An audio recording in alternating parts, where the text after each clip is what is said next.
السلام علیکم، کیسے ہیں آپ سب؟ امید ہے خیر و عافیت سے ہوں گے۔ آج کی ویڈیو میں شیئر کروں گی شیطان کے بارے میں کچھ دلچسپ حقائق۔ تو چلیے ویڈیو سٹارٹ کرتے ہیں۔ اللہ پاک نے انسان کو مٹی اور جنات کو آگ سے پیدا کیا ہے۔ جب اس دنیا کے پہلے انسان حضرت آدم علیہ السلام کو مٹی سے بنایا گیا تو سبھی فرشتوں کو انہیں سجدہ کرنے کا حکم ہوا۔ ان میں ابلیس اور شیطان بھی شامل تھا، لیکن ابلیس نے انہیں سجدہ کرنے سے انکار کر دیا کیونکہ ابلیس کے مطابق وہ آگ سے بنا تھا اور حضرت آدم علیہ السلام کو مٹی سے بنایا گیا تھا۔ اس نافرمانی کی وجہ سے اسے قیامت تک ملعون قرار دے دیا گیا اور اس کے گلے میں قیامت تک لعنت کا طوق پہنا دیا گیا۔ ابلیس تھا کون، کہاں سے آیا تھا اور اس کے ماں باپ کون تھے، اور ایک جن ہونے کے باوجود وہ فرشتوں کا سردار کیسے بن گیا؟ اس ویڈیو میں آپ کو ابلیس کے بارے میں مکمل تفصیل کے بارے میں بتانے کی کوشش کریں گے، لیکن اس سے پہلے نئے بہنوں اور بھائیوں سے گزارش ہے کہ چینل کو سبسکرائب ضرور کر لیں اور ویڈیو کو لائک ضرور کیا کریں۔ تو چلتے ہیں اپنے موضوع کی جانب۔ ابلیس کے والد کا نام چلیپا تھا۔ اس کا چہرہ ایک شیر کی طرح تھا اور وہ بہت زیادہ بہادر تھا، اس لیے اسے شاشین کا لقب دیا گیا تھا۔ شاشین کا مطلب دل دہلا دینے والے کے ہیں۔ شاشین کو تمام جنات میں سب سے زیادہ بہادر مانا جاتا تھا، اس لیے ہر کوئی اس کا احترام کرتا تھا۔ اس نے اپنی بہادری اور طاقت سے جنات کی کئی اقوام کو فتح کیا تھا۔ ابلیس کی والدہ کا نام تبلیس تھا۔ اس کی شکل ایک بھیڑیے کی مانند تھی۔ یہ بھی اپنے شوہر کی طرح بہادری میں بہت زیادہ مشہور تھی۔ اس نے اپنے شوہر کے ہمراہ بہت سی جنگوں میں بھی حصہ لیا تھا۔ جنات کی قوم کا ماننا تھا کہ ان دونوں میاں بیوی کے ہوتے ہوئے جنات کی قوم کا کوئی بال بھی بیکا نہیں کر سکتا۔ جب جنات کی قوم کی بغاوت حد سے زیادہ بڑھ گئی تو اللہ تعالیٰ نے اپنے فرشتوں کو حکم دیا کہ جا کر جنات کے اس گروہ کا خاتمہ کر دیں۔ ابلیس نے اس بارے میں خود بتایا کہ اس کی والدہ اور بہادری کے ساتھ فرشتوں سے لڑی کہ مجھے لگ رہا تھا کہ فرشتوں نے میری ماں کے ساتھ مقابلہ کر کے اپنی زندگی کی سب سے بڑی بھول کی ہے، لیکن نہ جانے کیسے ہماری جیت ہار میں تبدیل ہو گئی اور ایک ایک کر کے میرے والدین سمیت میری بیوی اور بیٹا بھی مارے گئے۔ فرشتوں اور جنات کے درمیان زمین آسمان کا فرق ہے۔ جنات کا فرشتوں سے کوئی مقابلہ نہیں ہے، کیونکہ ابلیس کی والد کا چہرہ شیر جیسا اور والدہ کا چہرہ بھیڑیے کی مانند تھا۔ اسی لیے ابلیس میں دونوں خصوصیات موجود ہیں، جیسے شیر کی طرف سے خودداری اور سرکشی، جبکہ بھیڑیے کی طرف سے خود غرضی اور فریب۔ جنات اور فرشتوں کی اس جنگ میں جن جنات کو قیدی بنایا گیا ان میں ابلیس بھی شامل تھا۔ اللہ پاک نے اس کے بارے میں حکم فرمایا، اس کی اچھے سے تربیت کرو اور اسے دنیا جہان کو سمجھنے اور اپنے خالق حقیقی کی عبادت کرنے کا درس دو۔ ساری کائنات کا علم حاصل کرنے کے بعد اسے فرشتوں کا سردار بنا دیا گیا۔ فرشتے اسے علم سکھاتے تھے، وہی اس سے علم حاصل کرنے لگے، یہاں تک کہ اللہ پاک نے اس کے درجات اس قدر بلند کیے کہ ساتوں آسمانوں پر اس کے چرچے ہونے لگے۔ پہلے آسمان والے اسے عابد کہہ کر پکارتے تھے، دوسرے آسمان والوں نے اسے زاہد کہا، تیسرے آسمان والوں نے عارف پکارا، جبکہ چوتھے آسمان والے اسے ولی کہتے تھے، پانچویں آسمان والے تقی کہتے، چھٹے آسمان والے حاشے اور ساتویں آسمان والے اسے عزازیل کے لقب سے پکارتے۔ اس نے اپنی عبادت سے خدا تعالیٰ کی بارگاہ میں اپنے آپ کو ایک اچھے درجے پر فائز کر لیا تھا، لیکن اللہ تعالیٰ کو اس کے بارے میں بہتر پتہ تھا کہ آگے جا کر وہ کیا ہونے والا ہے۔ اسی لیے اللہ تعالیٰ کا فرمان ہے کہ میں جسے چاہتا ہوں عزت دیتا ہوں اور جسے چاہتا ہوں ذلت دیتا ہوں۔ ایک دن اپنے معمول کے مطابق ابلیس ساتویں آسمان پر اللہ سبحانہ و تعالیٰ کی ثنا میں مصروف ہو کر سیر کرتے ہوئے لوح محفوظ تک پہنچ گیا۔ یہ وہاں دیکھتا ہے کہ اس پر لکھا ہوا ہے کہ ہمارا ایک بندہ ایسا بھی ہے جسے ہم ہزاروں نعمتوں سے نوازیں گے، زمین سے اٹھا کر آسمان تک پہنچا دیں گے، یہاں تک کہ جنت میں داخل کر دیں گے، لیکن ہم اسے ایک حکم دیں گے جس کا وہ انکار کر کے بغاوت کر بیٹھے گا۔ اس نے لوح محفوظ میں مزید اعوذ باللہ من الشیطان الرجیم واضح الفاظ میں پڑھا۔ ابلیس اس عبارت کو پڑھ کر 2000 سال تک روتا رہا کہ آخر ایسا کون بدبخت ہوگا جو اللہ پاک کے حکم کی نافرمانی کرے گا۔ اس کشمکش میں یہ اللہ کی بارگاہ میں حاضر ہوا اور عرض کی کہ اے اللہ، ایسا احسان فراموش کون ہو سکتا ہے جو تیرے حکم کی نافرمانی کرے گا، جسے شیطان کا نام دے کر اس سے پناہ مانگی گئی ہے۔ اللہ پاک نے ابلیس کو بتایا کہ ایسا بھی ہوگا جو ہزاروں نعمتیں حاصل ہونے کے باوجود ہمارے ایک حکم کی پیروی نہ کرنے کی وجہ سے دنیا جہان میں رسوا ہوگا۔ ابلیس نے کہا اللہ میں اسے دیکھنا چاہتا ہوں۔ اللہ سبحانہ وتعالیٰ نے ارشاد فرمایا کہ اسے جلد ہی دیکھے گا۔ ہزاروں سال ابلیس شیطان سے ملنے کی آرزو کرتا رہا۔ اسی دوران اسے خبر ہوئی کہ زمین کی مٹی سے ایک پتلا تیار کیا جا رہا ہے جس کا نام آدم ہے۔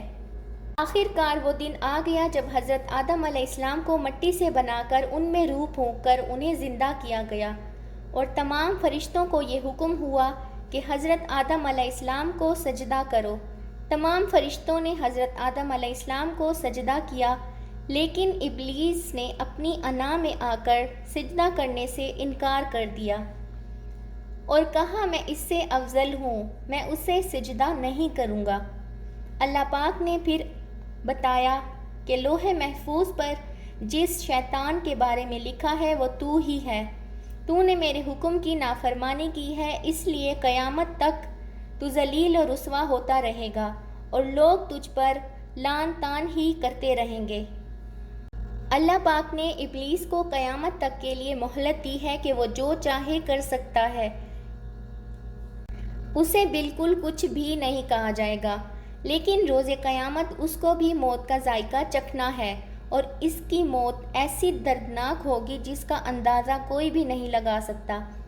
اس سے پہلے قیامت کے مناظر کے بارے میں آپ کو بتاتے چلیں کہ قیامت کب اور کیسے آئے گی۔ ہمارے پیارے آقا حضرت محمد صلی اللہ علیہ وآلہ وسلم نے قیامت کے بارے میں چند نشانیاں ہمیں بتائیں، جن کے مطابق سورج مشرق کے بجائے مغرب سے طلوع ہوگا۔ اس وقت زیادہ تر لوگ اپنے روزمرہ کام کاج کر کے سو جائیں گے اور رات ہو جائے گی۔ یہ رات 3 راتوں کے برابر ہوگی۔ لوگ اپنی نیند مکمل کر کے اٹھ جائیں گے، لیکن رات ختم ہونے کا نام ہی نہیں لے گی۔ اس پریشانی کے عالم میں سورج مغرب سے طلوع ہوگا اور کچھ دیر کے بعد دوبارہ غروب ہو کر مشرق سے طلوع ہوگا۔ قیامت کا یہ منظر دیکھ کر شیطان زاروں قطار رونے لگ جائے گا اور چلائے گا کہ ہائے میری موت کا وقت آ گیا ہے۔ اس کے چیلے اس کا یہ حال دیکھ کر اسے دریافت کریں گے کہ آخر کیا وجہ ہے، آج سے پہلے ہم نے تمہیں اتنا غمگین اور ڈرا ہوا نہیں دیکھا۔ ابلیس اپنے چیلوں سے کہے گا آخر کار سورج مغرب سے طلوع ہو گیا ہے، جو میری موت کی نشانی ہے۔ آنا بن کیس فرماتے ہیں کہ ایک مرتبہ حضرت عمر بن خطاب رضی اللہ عنہ سے ملنے کے لیے میں مدینہ منورہ پہنچا تو ایک جگہ علم کی محفل لگی ہوئی تھی، جس میں حضرت کعب رضی اللہ عنہ کچھ فرما رہے تھے۔ میں بھی کچھ علم حاصل کرنے کے ارادے سے وہیں پہنچ گیا۔ حضرت کعب رضی اللہ عنہ نے فرمایا کہ جب حضرت آدم علیہ السلام اپنی وفات کے وقت اللہ سبحانہ وتعالیٰ سے عرض گزار ہوئے، اے اللہ پاک میری موت سے میرا دشمن شیطان بہت زیادہ خوش ہو جائے گا، کیونکہ وہ قیامت تک زندہ رہے گا، تو اس پر جواب آیا کہ اے آدم تم موت کے بعد جنت میں چلے جاؤ گے، لیکن ابلیس قیامت تک دنیا میں اس لیے رہے گا تاکہ روز قیامت اس نے جتنے لوگوں کو گمراہ کیا ہوگا ان کے حساب سے اسے موت کی تکلیف کو برداشت کرنا ہوگا۔ یہ جواب سن کر حضرت آدم علیہ السلام نے ملک الموت سے سوال کیا کہ آخر ابلیس کی موت کیسے ہوگی، اس کے بارے میں ذرا مجھے بھی بتاؤ۔ جس پر ملک الموت نے ابلیس کی موت کے بارے میں بتانا شروع کیا تو حضرت آدم علیہ السلام اس کی موت کا سن کر اس قدر خوف زدہ ہو گئے کہ ملک الموت سے فرمایا کہ بس اب اس کے آگے مجھے کچھ بھی مت بتاؤ، یہاں تک کہ بتا کر حضرت کعب رضی اللہ عنہ بھی خاموش ہو گئے۔ لیکن لوگوں نے اصرار کیا کہ ہمیں ابلیس کی موت کے بارے میں بتائیں۔ انہوں نے پھر بتانا شروع کیا کہ قیامت کے دن لوگ اپنی عام زندگیوں میں مصروف ہوں گے کہ اچانک ایک بہت ہی زوردار دھماکہ ہوگا۔ اس دھماکے کے خوف سے بہت سے لوگ مر جائیں گے یا بے ہوش ہو جائیں گے۔ اس کے بعد اللہ ملک الموت سے فرمائیں گے کہ میں نے تمہارے مددگار فرشتوں کو سب سے زیادہ تمہارا معاون بنایا اور تمہیں ان سب کے برابر قوت اور طاقت عطا کی۔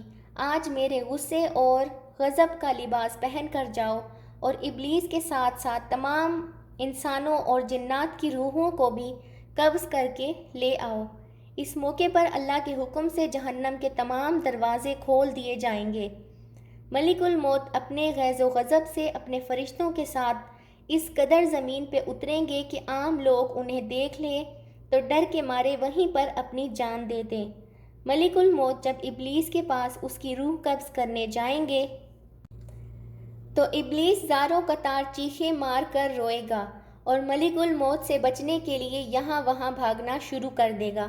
یہ کبھی سمندر کی گہرائیوں میں چھپے گا، کبھی زمین کی ساتوں تہوں میں، لیکن یہ جہاں بھی جائے گا ملک الموت وہیں پہنچ جائیں گے۔ ابلیس تھک ہار کر اپنی موت کے لیے مقرر کردہ جگہ پر پہنچ کر ملک الموت سے سوال کرے گا کہ تم مجھے کہاں لے جاؤ گے؟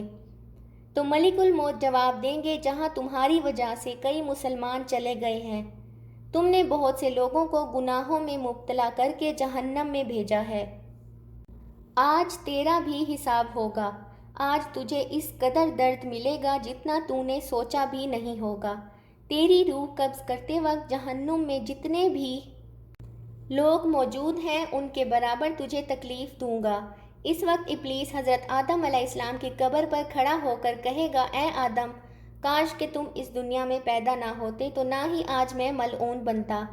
جس جگہ ابلیس کی موت مقرر ہوگی وہ جگہ آگ سے دہکتی ہوگی اور جہنم کی بیڑیاں لگی ہوئی ہوں گی۔ ان بیڑیوں سے ہی ابلیس کو تڑپا تڑپا کر اس کی روح کو قبض کیا جائے گا۔ حضرت آدم علیہ السلام اور حضرت حوا علیہ السلام سے کہا جائے گا کہ اپنے دشمن کی طرف تو دیکھو کہ کس طرح تڑپ تڑپ کر مر رہا ہے۔ یہ دونوں ابلیس کی حالت کو دیکھ کر شکر کریں گے اور کہیں گے، اے اللہ پاک، تو ہی انصاف کرنے والا ہے۔ تو نے آج ابلیس کو اس کے انجام تک پہنچا دیا ہے اور اس طرح ابلیس کی موت واقع ہوگی۔ ہمیشہ کی طرح مجھے امید ہے یہ ویڈیو آپ کو بے حد پسند آئی ہوگی، تو اپنے دوستوں کے ساتھ لازمی شیئر کریں اور سبسکرائب کرنا بالکل بھی مت بھولیں۔ اللہ ہم سب کو شیطان مردود سے اپنی پناہ میں رکھے، آمین ثم آمین۔ ملتے ہیں نیکسٹ ویڈیو میں، تب تک اللہ حافظ۔